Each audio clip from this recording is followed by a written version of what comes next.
عم حسك يا ريم إنك زعلانة. لا سمح الله، في شي؟ ما في شي، أنا طبعي هيك. لا يا ريم، ما في شي اسمه أنا طبعي هيك. أصلاً أنا ما بعرف الفرح والسعادة، أنا حزينة لأنه ما حدا بيحبني. لازم تعرفي إنه الله بيحبك يا ريم. بعرف وأنا مؤمنة بهالشي، بس كيف الله بيحبك؟ طيب يا ريم، الله كيف خلق العالم؟ جنة فيها محبة وسعادة. وهلأ كيف بتشوفي العالم؟ مليان بالدمار والخراب، ما في سعادة بسبب الخطيئة. في كتير ناس يا ريم بيفكروا إنه نرجع للوقت يلي كان فيه العالم هو الجنة، بعيشوا فرح وسعادة بلا كره ودمار. في ناس بيفكروا إنه السعادة بتصير عن طريق المصاري،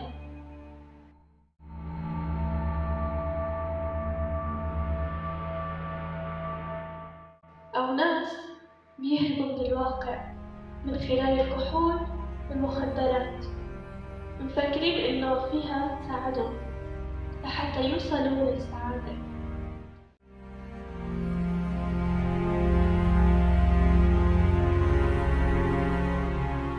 وفي منهم مفكرين إنهم يحصلوا على السعادة عن طريق العيلة والأولاد.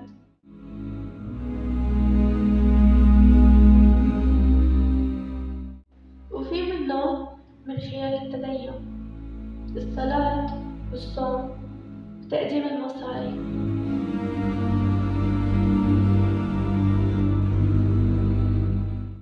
بس كل هذه الأمور هي مؤقتة وبتخلينا نحس بالسعادة والأمان لحد معين، وبعدين بتفقد قيمتها.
طيب شو فيني أعمل لحتى أغير طريقة تفكيري وبحصل على السعادة الحقيقية؟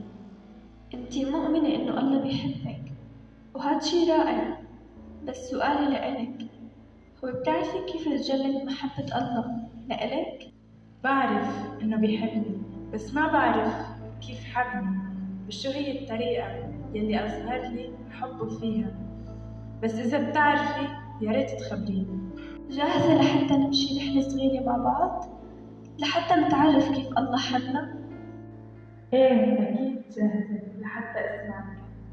تعرفي يا ريم إنه الله خلق العالم بمحبة مثل ما قلتيلي من شوي. إيه صحيح. وبعد ما الله خلق آدم وحواء هن عملوا خطية وابتعدوا عن الله، وبابتعادهم عن الله صارت الخطية تكتر وتكبر بالعالم، فصار الأخ يقتل أخوه. صحيح، مثل قايين وهابيل. صحيح يا ريم، رغم كل شر الإنسان الله كان دائما يحاول تصليح العلاقة. الله اختار إبراهيم لحتى يطالعه من عشيرته وأهله، ويبلش من خلاله نسل، وهذا النسل اسمه شعب الله. فبعد ما الله اختار إبراهيم ليكون هو بداية شعب مخصص للرب، الرب قال له رح باركك وخلي نسلك عدده بعدد نجوم السماء، وعمل عهد بينه وبين إبراهيم. وإبراهيم كان زلمة كبير ما عنده أولاد، فاحتار إبراهيم كتير من كلام الرب، والرب بارك إبراهيم بولد. وبتتذكر يا ريم شو اسمه؟ اسمه إسحاق. بتعرفي شو الله قال له لإبراهيم؟ قال له روح وضحي بابنك.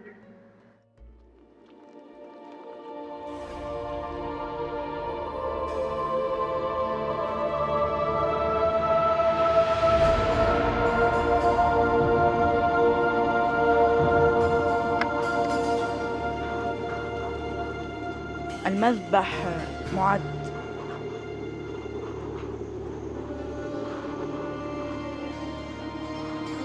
أبي أبي أبي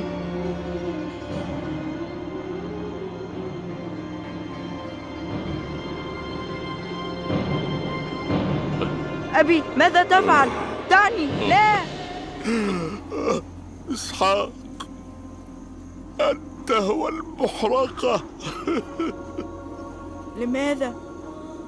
لماذا أنا؟ لأن الله طلب مني أن أقدم ابني الوحيد الذي أحبه محرقة، وأنا أثق أنه سيقيمك من الموت. لماذا؟ لأنه وعد، هو وعد.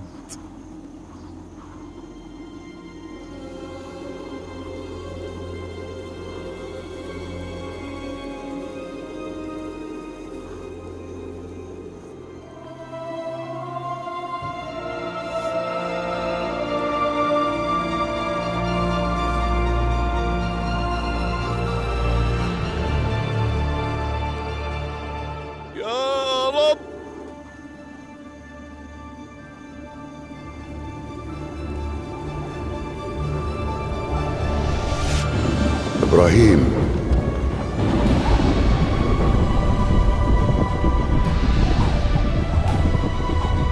إبراهيم، إبراهيم، ها أنا ذا. لا تمد يدك إلى الغلام ولا تفعل به شيئا، لأني الآن علمت أنك خائف الله، فلم تمسك ابنك وحيدك عني.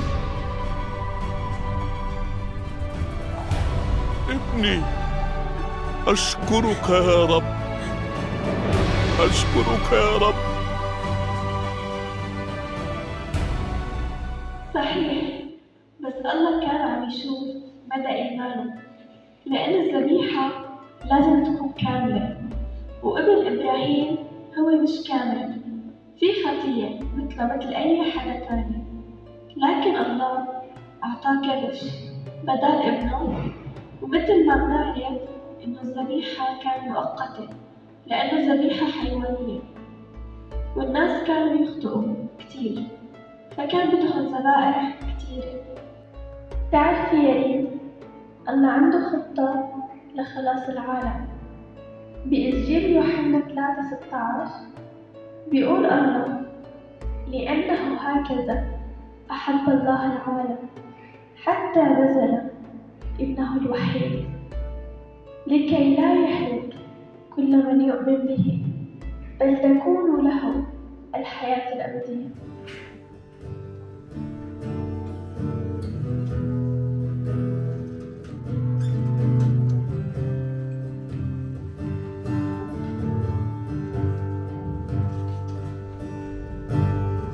لأنه هكذا أحب العالم حتى بذل ابنه الوحيد لكي لا يهلك كل من يؤمن به، بل تكون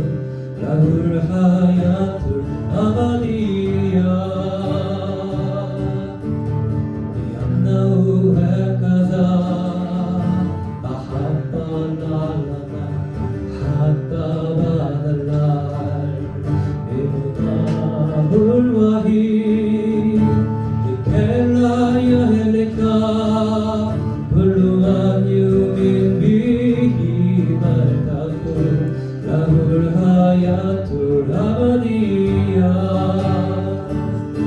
هللويا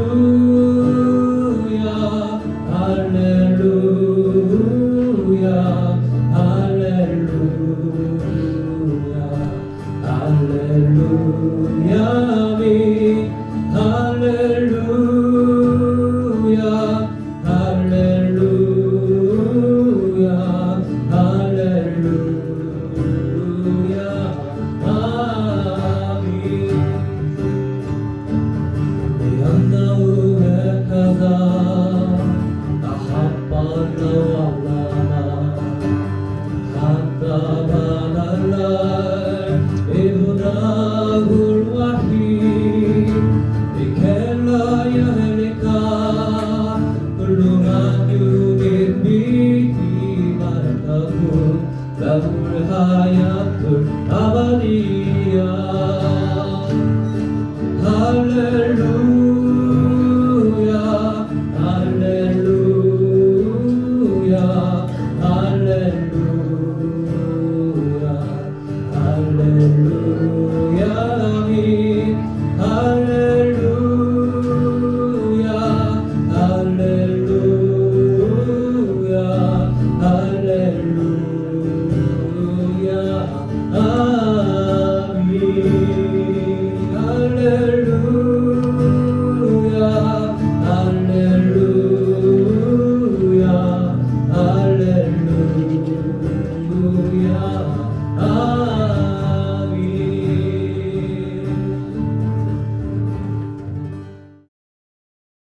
يمين الله بذل وضحى كرمالنا حتى يكون إلنا الحياة الأبدية.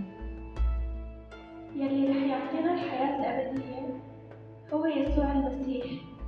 الله وعدنا بعهد القديم بيسوع المسيح هو رح يكون الوسيط بيننا وبين الآب. على لسان النبي أشعياء بإصحاح 53 الله قالنا هالنبوءة: من صدق خبرنا ولمن استعلت ذراع الرب.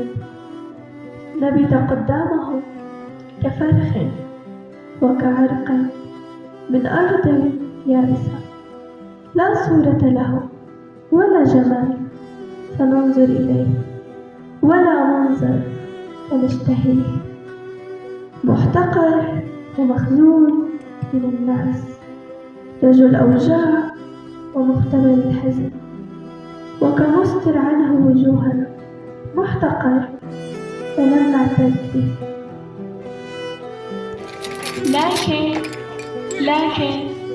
لكن أحزاننا حملها وأوجاعنا تحملها، ونحن حسبناه مضروبا من الله وهو مجروح لأجل معاصينا، مسحوق لأجل آثامنا، تأديب سلامنا عليه وبحبره شفينا. كلنا كغنم ضللنا، منا كل واحد إلى طريقه، والرب بدا عليه أثم جميعنا. ظلم أما هو يتجلى، كشاة تساق إلى الذبح، وكنعجة صامتة أمام جازيها، فلم يفتح فاه. من الضغطة ومن الدينونة أخذ، في جيله من كان يظن إنه قطيع، من أرض الأحياء إنه ضرب من أجل ذنب شعبه، وجعل مع الأشرار قبره ومع غني عند موته، على إنه لم يعمل ظلما ولم يكن في فمه غش. أما الرب فسر بأن يسحقه بالحزن، أن جعل نفسه ذبيحة، يرى نسلا تطول أيامه ومسرة الراويين. من تعب نفسه يرى ويشفى، وعبد البار بملاحته يبرر. كثيرين وآثامه هو يحملها، لذلك أقسم له بين الأعزاء ومع العظماء. يقسم غنيمة من أجل أنه سكب للموت نفسه، وأحصي مع أثمة وهو حمى خطية كثيرين وشفع في المذنوبين.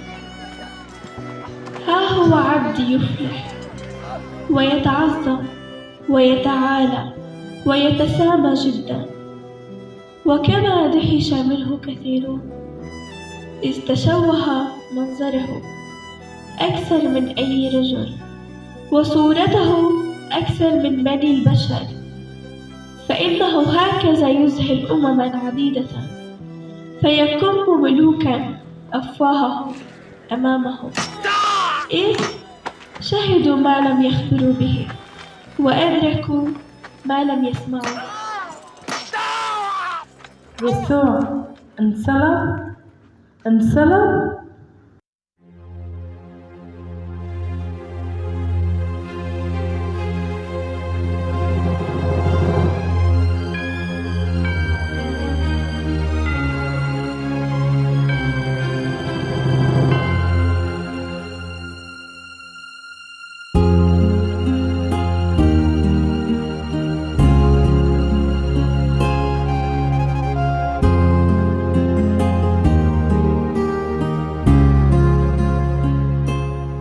في طريق الجلجثة قد صار يوما سيدي، والجنود تسعى كي تخفي طريق، إذ تزاحم الجميع ليروا كيف يكافأ الصديق.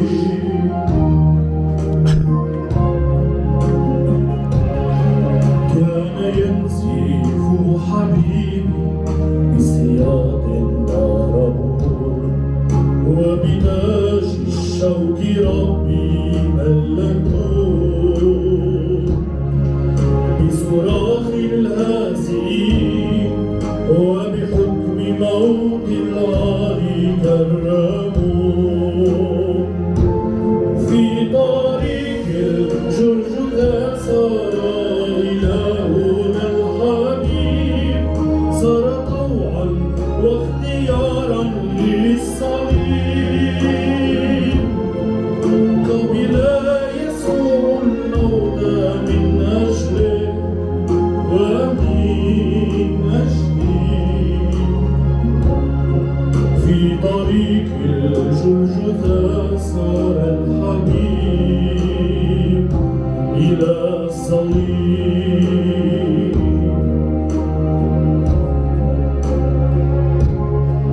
مثل شاة صاد ربي للذبح أخذوه، وهو المسيح الذي انتظروه،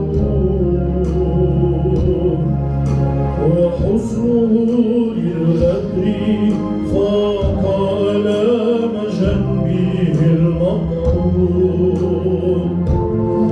في طريق الجلجثة صار إلهنا الحبيب، صار طوعا واختيارا للصليب.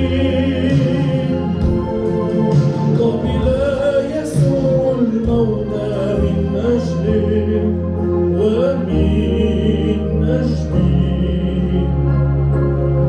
في طريق الجلجثة صار الحبيب إلى الصليب.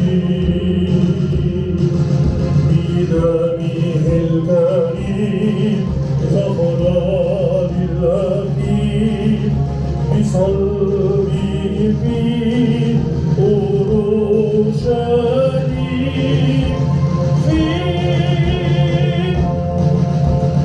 في طريق الجلجثة صار إلهنا الحبيب، صار طوعا واختيارا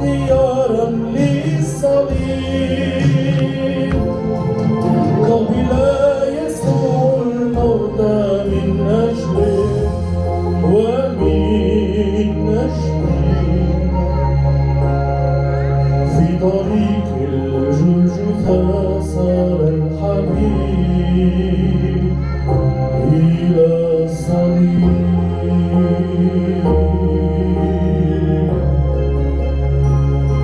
صار الحبيب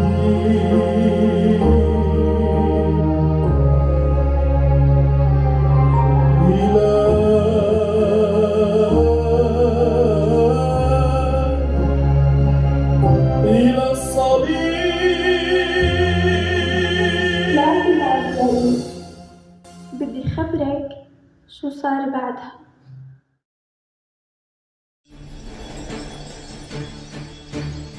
يا شعبي اسمعوا فتحوا اذنكم منيح.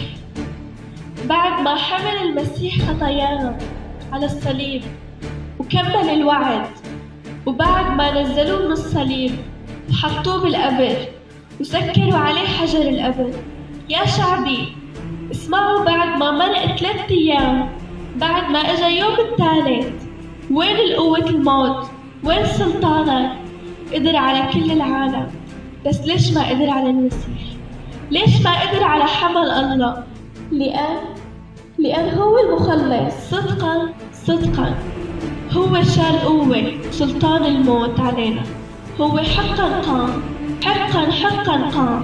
أنا بؤمن بأنه هو كسر غلب قوة الموت، هو انتصر.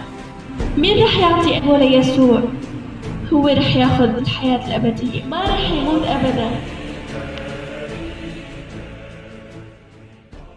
يسوع قال: أنا هو القيامة والحياة، من آمن بي ولو مات فسيحيا.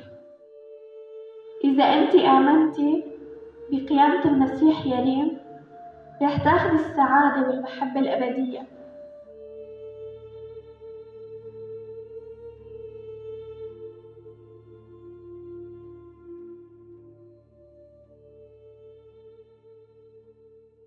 يا يسوع، أنا مثل ما فهمت إنه أنت حي تسمعنا.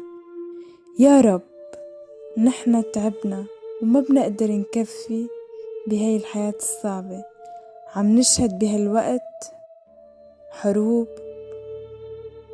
ومجاعات وحتى زلازل.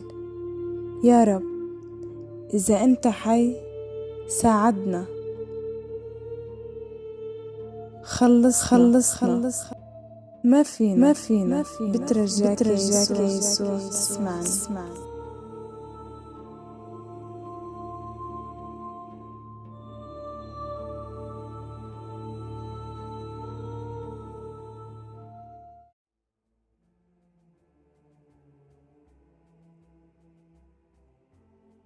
لا تضطرب قلوبكم، أنتم تؤمنون بالله فآمنوا بي.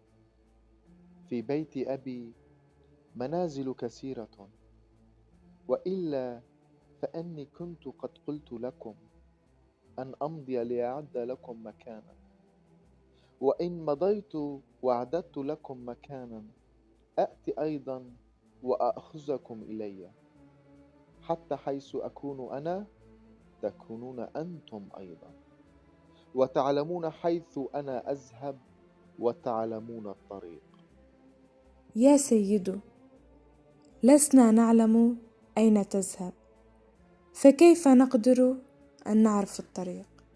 أنا هو الطريق والحق والحياة، ليس أحد يأتي إلى الأب إلا بي. يا سيد، أرنا الآب وكفانا. ألست تؤمنين أني أنا في الأب والأب في؟ الكلام الذي أكلمكم به لست أتكلم به من نفسي، لكن الأب الحال في هو يعمل الأعمال. إن سألتم شيئا باسمي فإني أفعله. يا يسوع، أنا بآمن إنه أنت انصلبت كرمالنا على الصليب، وأنت قمت باليوم الثالث، أنت رفعت علينا سلطان الموت. أنا بقبلك إنه تكون ملك على حياتي، وأنا بشهد إنه أنت حي. وأنا أطلب من الأب فيعطيكم معزيا آخر ليمكث معكم إلى الأبد، روح الحق الذي لا يستطيع العالم أن يقبله لأنه لا يراه ولا يعرفه، وأما أنتم فتعرفونه لأنه ماكث معكم ويكون فيكم. لا أترككم يتامى، إني أأتي إليكم. بعد قليل لا يراني العالم أيضا، وأما أنتم فترونني، إني أنا حي فأنتم ستحيون. في ذلك اليوم تعلمون أني أنا في أبي وأنتم في وأنا فيكم.